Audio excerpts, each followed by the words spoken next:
Guppies! I love you, Guppies!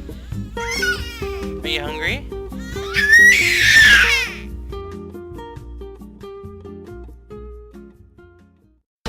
Welcome back to the channel, lads and ladies, and welcome back to War Thunder. Today we're going to take a look at a comparison between the T-114 and the Magach 3. The Magach, I should say. I bought the Magach because I have actually seen this tank in real life in Israel, and that's one of my cherished memories. Yeah, that's right, Guppy. It was awesome! And Chubby's is right here, just kind of watching on Dada. Hi, Guppy. Hi. Hi, big old smile. Yeah, are you happy, girl? She's happy as long as I'm paying attention to her. So, back to the business at hand. You are so cute. We're gonna take a look at the Magach 3 first, and this is sort of gonna show how you have to play this tank. As you can tell, we found some cover that sort of hides our profile and gives us a decent view of a relatively active portion of the battlefield. I like to cover the beach on this map because there's generally someone hanging out down around the shoreline in that rocky area there, and we're going to see a Leo there, I think, eventually. And there's also generally heavy tanks hanging out around that bunker on the far side. So you have some options. Later on, people will be contesting B. In fact, that should be happening right now. And once you've cleared your left side and the heavies on your right side, you'll be free to flank the B point. So that's the strategy with the Magach right now.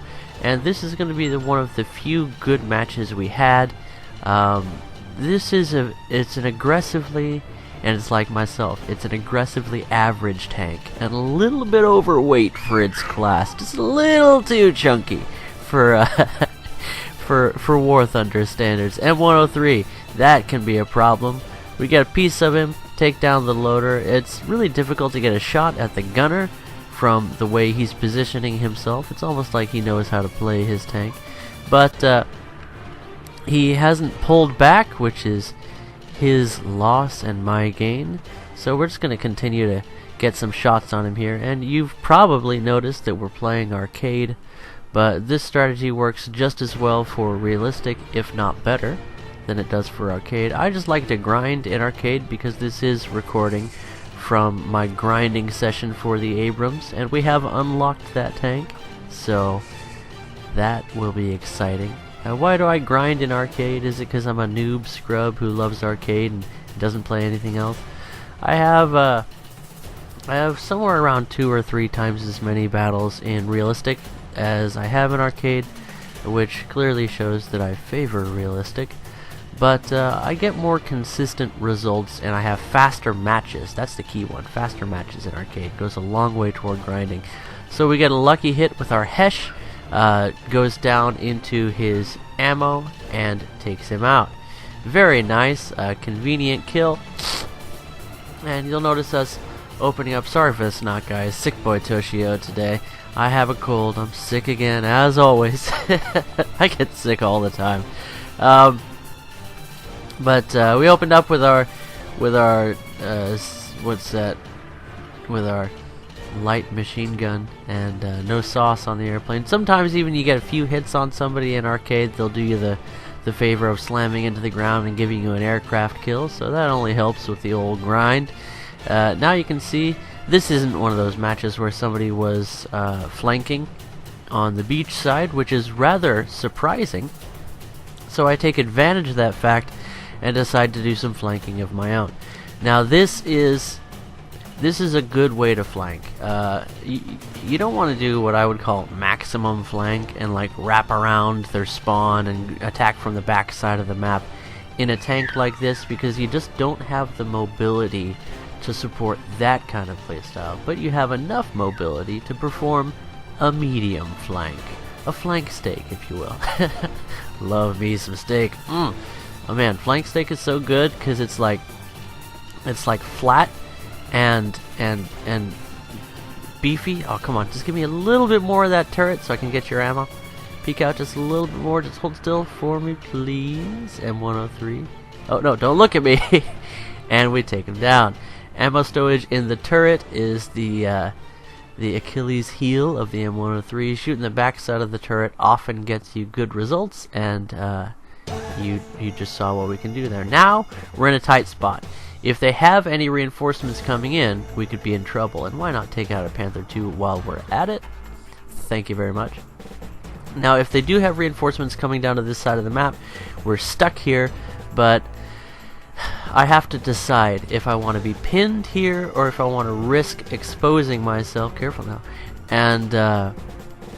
and getting to a more advantageous position on the map. Because at this point, oh, it looks like they popped some smoke, so can we see somebody here? If they're on their back foot, we might get a chance to finish them off. And don't mind if I do take some shots of that airplane.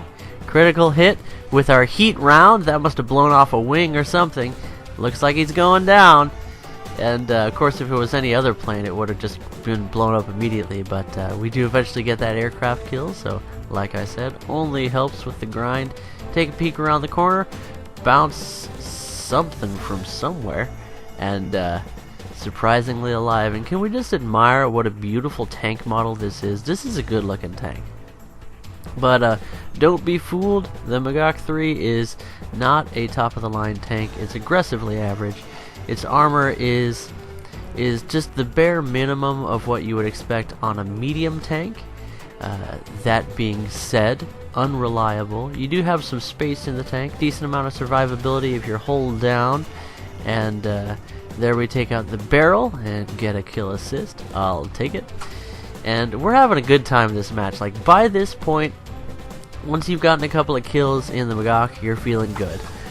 Because this tank is average at best as far as its performance, but it's a fun tank to play, and this is probably the best trainer for the Abrams. Why is that? The only thing that the Magach is really lacking that keeps it from being a top-of-the-line tank is mobility. If it had the mobility of the Leo, it would be an American Leopard. But it doesn't have the mobility of the Leo, and its survivability is not improved over the Leo, and it has essentially the same gun. So there you have it. At the same battle rating, the Leopard 1 is a slightly superior tank because it has a better power to weight ratio.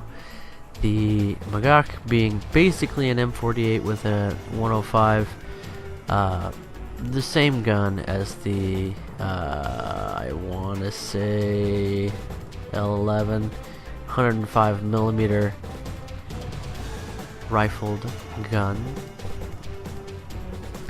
And because this is arcade, why not fly out in an Arado? And as I've mentioned in other videos where I'm grinding in arcade, one thing that you want to do in a bomber is drop your bombs from, let's say, if you can, in excess of 800 meters, because then they'll explode on impact, which gives you a much better chance of getting a kill. Looks like we didn't get anything out of that run, but that's okay. Now, bounce a shot on that, what was that, a Tiger 2? I can't see anything with the editing software I'm using, so your guess is as good as mine. And things are starting to slow down for us by this point. So, our team is holding the A and B points, and here I am capping C recklessly and gloriously for my team, and holding down the fort, as it were. At this point, I don't expect much more out of the match. The Magach performs best when it's facing enemies one-on-one or 2-on-1 in your favor. It's what you would call a support tank, I suppose. It doesn't have the ability to reliably cripple enemy tanks with one shot, because heat likes to bounce, and it also gets interrupted by a lot of things. A lot of things interfere with the beam. A lot of things cause the projectile to explode prematurely. Swear it never happens to me. And your APDS round, your solid shot, is not as reliable as far as getting through armor as you would need it to be at 7.7. So there's that. I tend to use Heat FS primarily in this tank, and also Hitting ammo is sort of a roulette wheel at this point. You're at about 50-50 chance of exploding the ammo and insta-killing the tank. And so you basically just don't want to put yourself in a position where you need to destroy the enemy tank with one shot. Have cover, have support, follow your team, and put yourself up in a position to flank enemy tanks, to perform a pincer attack, because you have a good fire rate and good accuracy. Well, that's the review, as it were, for the Magach. Aggressively average, solidly reliable, very reminiscent of the Leopard, but not quite as maneuverable. So there's that. Say hello, Magach, and say goodbye, comrade. Now we bring in true American bias T-114, aggressive weaponized toaster. And why am I doing that accent? I don't know, maybe just because I need practice. Where are you from, Toshio? I am just a big fan of different accents, so sorry if I sound a bit silly. It's also because I'm a bit silly. As you can probably tell by the camouflage I have for this tank, which is entirely appropriate for this little meme box. The only thing that's holding back the T-114 from being a perfect example of its playstyle is engine power. Your power to weight ratio is okay, but you're tiny and your engine doesn't have a lot of torque. That's the thing. You're lacking in torque. And the other thing that holds it back is sort of a unique feature.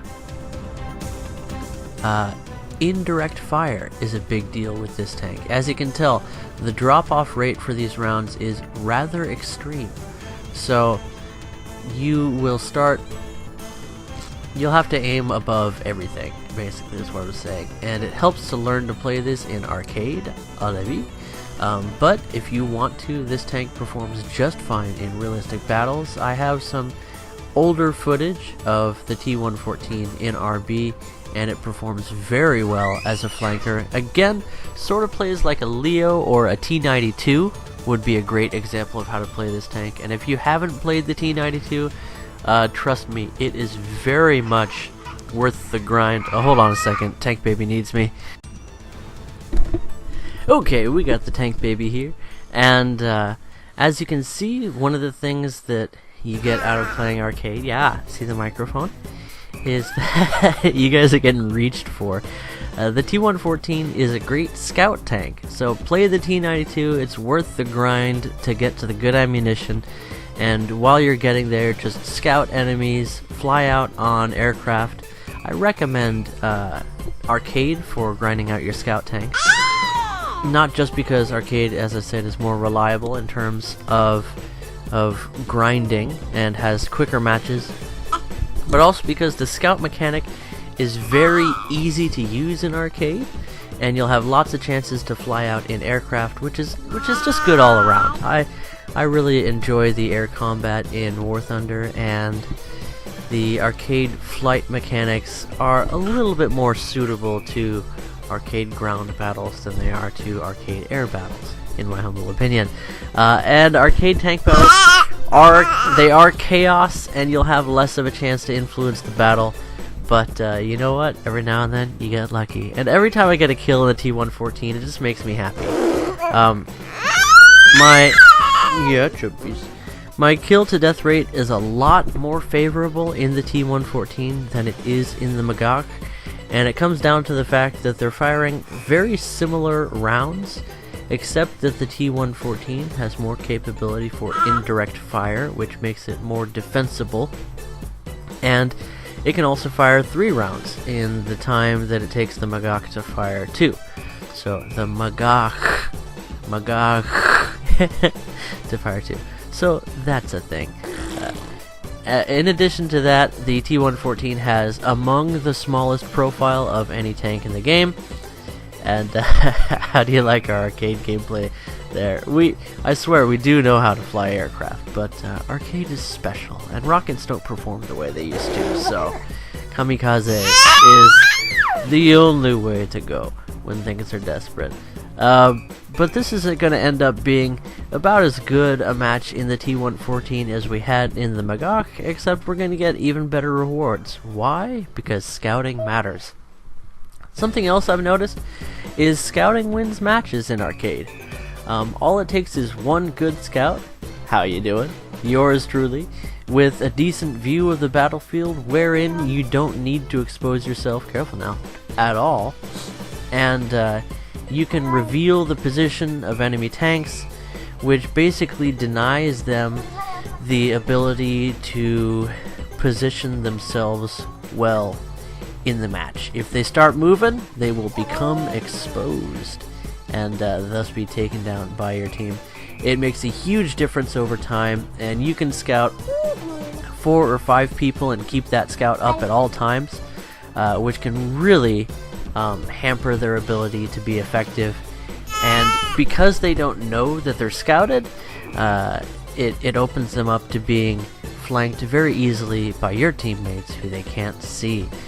So in addition to that, it is harder than ever to look at that. It's harder than ever to perform exceptionally well with the arcade aircraft in arcade tank battles, but it's still very possible, and especially with bombs, as I've said, dropping them from around 800 meters or more. I'll climb to around 1200 and then dive and drop my bombs and scoot on out of there. And if you really want to be efficient, then you drop your bombs and then you J out, and specifically target people who are pinned down or who are camping. And not only does that work well in your team's favor, but you're also much more likely to drop a bomb directly on them, give them just enough time to realize they done messed up, and harvest a kill or two. Is this baby not adorable, Chubby? You are so adorable, and you're so needy today. This girl's loud. She's a big Jacksepticeye fan because he's a loud boy, and she likes loud boys. And Dada's a loud boy. Yeah, Dada's pretty loud. You probably heard in the little clip at the beginning of the video. I adore my little girl, and I spend all day with her. And hold on a second, guys. I gotta reposition the baby.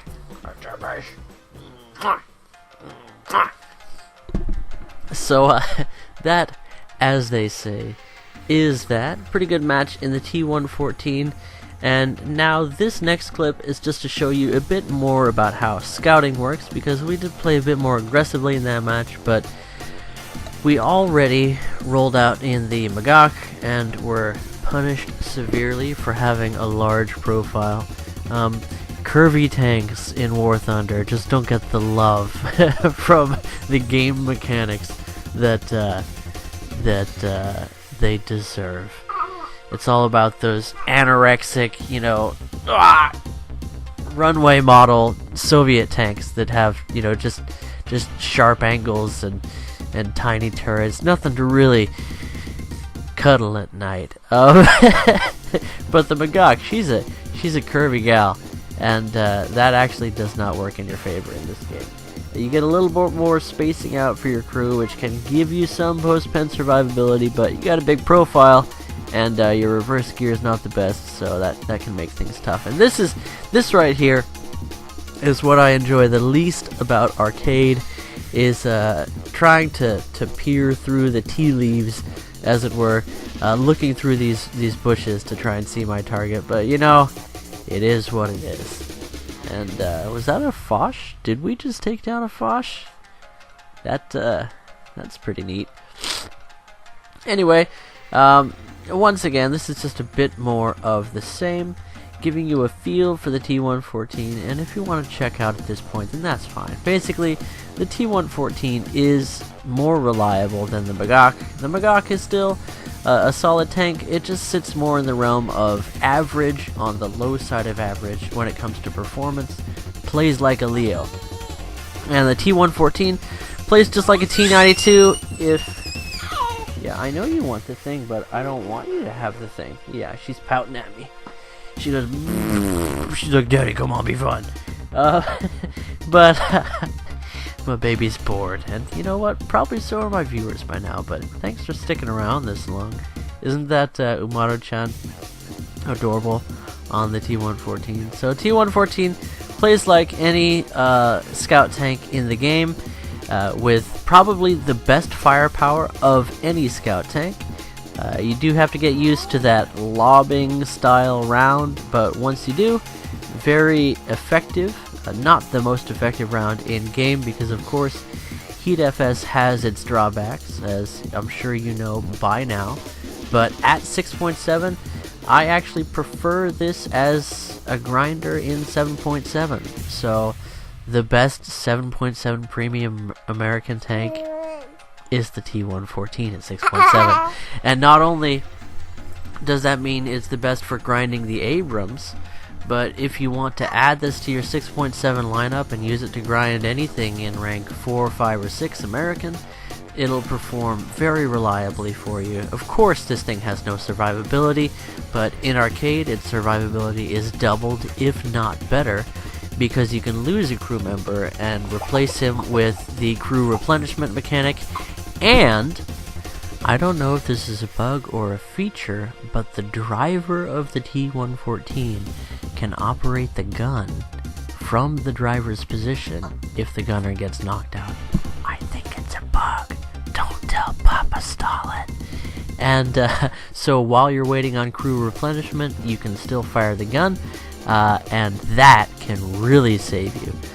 Another thing is the T114 is susceptible to heavy machine gun and cannon fire from aircraft or tanks that it might encounter. So what you want to do is face the right side of your hull toward the enemy and drive at around a 35-degree angle to them. If it's aircraft, you know, best of luck, but basically that allows your engine to absorb a lot of those hits. And especially from above, your radiator absorbs a surprising amount of damage, so use that to your advantage. You don't have to cry and die in the T114 if you get targeted by aircraft or heavy machine guns from, say, the T-32 or the Dushkas, the Dushka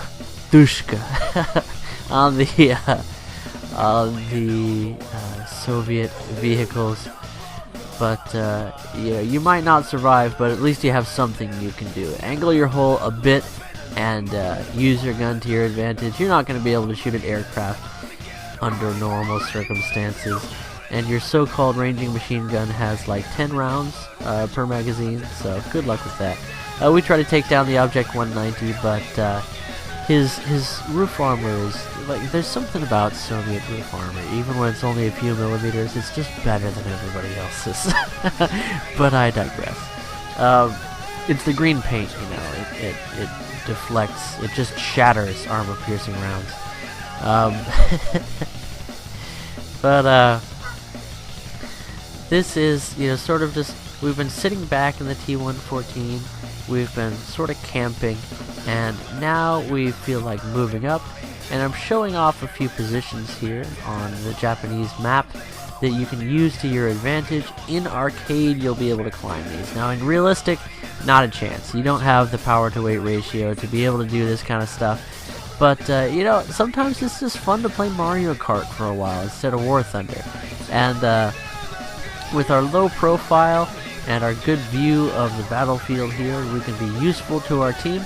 We're scouting targets, we're taking pot shots, we're getting kills, lads and ladies. And that Object 190 that we couldn't take down with our aircraft, we found out his general position. That's another advantage of flying out an aircraft in arcade, is you can scout the battlefield and remember where people are. Give yourself a chance to pick up a few kills. Now, here we are in the old Doughboy, and it has 3 bombs, which is what you're going to actually use to take down vehicles, but it doesn't get HVAP rounds in the attacker configuration in arcade, which is suboptimal. You might say it's dumb, but it is what it is. We do manage to pick up a kill, so we're a happy boy. And I was wondering why we were handling poorly for a second, and then I saw my tail fly off, so fair enough. And so now we're back in the T114, and we've really been using aircraft to our advantage. This is the new light tank meta. This is the way to scout tank in the game. It feels a lot like another tank game that I used to play and I never play because War Thunder is so much superior in every way. And we won't mention the name of that game. But it features a world where it's where you can play tanks. But this game is much better. And now this scouting meta sort of reminds me of that, only it doesn't have those bogus limitations added to it where you can only see people at like 600 meters out if they're moving or firing. Just, I mean, come on. Yeah, there's the ghost tank thing is not such a thing in this game. And suffice to say that welcome scouting mechanic to War Thunder. It's a great way to play more casually, more laid back, more passively, and still take part in the battle and make a difference for your team. It works especially well in arcade. Like I said, scouting wins matches in arcade. I'm sure it wins matches in RB as well, but it's a lot easier to pull off in arcade. And you can still fly out an aircraft and take down enemies who are in camping positions. So that helps out everybody. Nothing feels better than taking down some doom cannon with a bomb from the heavens. Anyway, guys, enjoy this last clip and consider for yourselves. Here's one more thing that the T-114 can do that the Magach cannot. We've got 3 enemy tanks trying to figure out how to take us down, and here we are bobbing in our little bathtub and just loving life. So they're dropping already on us, like our team's already lost the match, and I'm trying to get a look at just anybody I can take a shot at. But look at how low profile this thing is. I mean, seriously, it even looks bigger than it is, but this tank is tiny. And you know what? When the odds are against you, you can just go for a swim. So here's just some screens of some results of using the T-114 and the Magach on a premium account. And I don't normally run a premium account, but we bought the Magach, so that's given to us. And Tank Baby is saying goodbye. She's got other things for me to do. Guys, hope you enjoyed this one. It was a bit long. Catch you in the next one. Bye-bye.